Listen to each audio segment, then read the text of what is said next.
هذه اللي امها اردنيه فلسطينيه. نعم.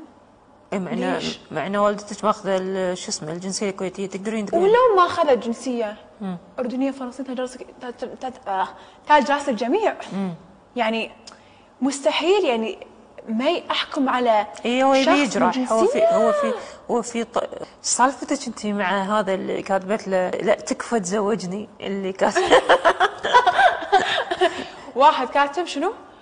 والله لو انت اخر انسانه ما راح اتزوجك.